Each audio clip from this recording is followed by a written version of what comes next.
Today is Saturday. Got my clothes, about to go to work at any moment. But before I go to work, I wanted to give my thoughts for the film Ant-Man and the Wasp: Quantumania. Ant-Man and the Wasp: Quantumania is a sci-fi epic, and it's about the character of Scott Lang, who has finished saving the world. Now he's just trying to spend time with his family, but his daughter kind of opens up the whole quantum realm, and they all get, sucked in to this realm, and, they're trying to get out, and an ominous villain appears, and yeah, I was very much looking forward to this film, if you can tell. Being the whole quantum realm, they've been teasing this for like 2 movies, so now we're actually pretty much gonna spend the majority of this film in the quantum realm. So I was very much like, alright, we'll see what we're doing. Also, Kang is in this movie, the big bad of the Avengers. So, this film got my interest, and, well, all I gotta say is this is one of the few times I was watching this movie in the middle of the film. I was like, I feel nothing. I felt nothing. No stakes, no like emotions. I was kind of blank. That's what this film was to me, just blank. A lot of things happened in this film. Too much for me to handle, I guess. But I didn't think it worked, sadly, this time. But let's start off with the performances. The performances were pretty solid from pretty much all the actors. Specifically, Jonathan Majors as Kang. This man in this film is the best part of this film, that is for sure. He is this ominous villain who appears, and he's this guy, he's the head of the quantum realm, and he wants Scott Lang to help him to escape and bring more chaos to the world. And I thought Jonathan Majors really is just an amazing actor, number one, but just nailed it as Kang. He is without a doubt the best part of this film, alright? If you're gonna watch this film, if you do, he's definitely like worth it. Like, I feel like this guy as Kang is great, and I hope we get to see him as this conqueror. And I thought Jonathan Majors really nailed it. Paul Rudd as Ant-Man again.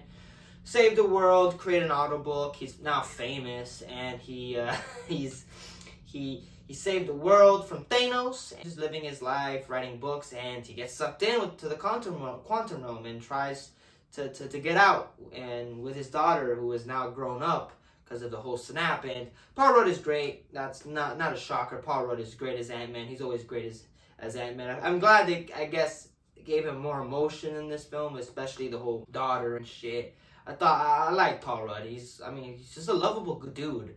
He really is just a lovable dude. He's the best part of these films, and I just love Paul Rudd, and he's great. You got, I think, the girl, his daughter, the grown-up version of his daughter, who gets herself into trouble, kind of like her dad, wants to help people, but, gets, arrested and shit. She's a little asshole, though.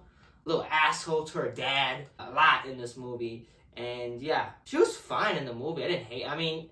Again, I feel like she was hating on Paul Rudd so fucking much, man. Just being a dick to him the whole time. And just, not much stakes for her character. Not many...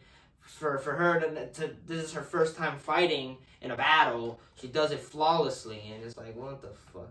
It's like, come on, man. If you're gonna give a character, give her some flaws, and I feel like they didn't give her much flaws to begin with.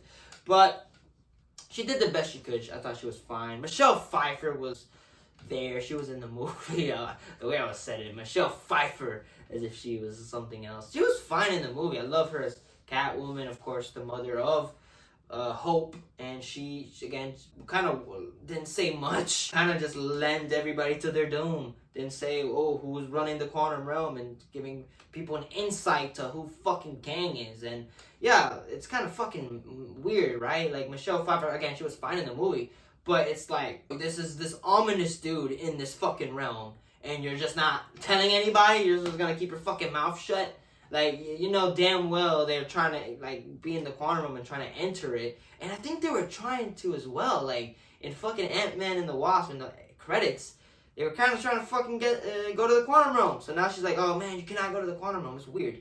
Felt like they didn't I think the end credit scene didn't count for these people. But, yeah, she was fine in the movie. Michael Douglas is in the movie. He plays, of course, Hank Pym, who's in this film.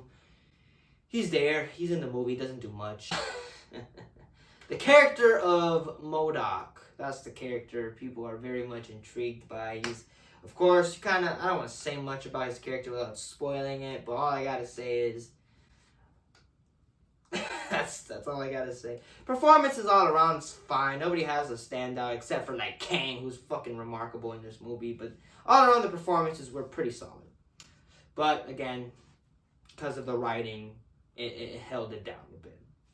Direction by Mr. Peyton Reed, of course, known for the films Yes Man, Ant-Man and the Wasp. He's what you would consider a mediocre director. You know, a director that doesn't have much style to his film. He's very much just, like, it's not like, oh, when you see a Peyton Reed movie, you're like, oh, fuck, Peyton Reed, woo! Like, you don't get fucking pumped.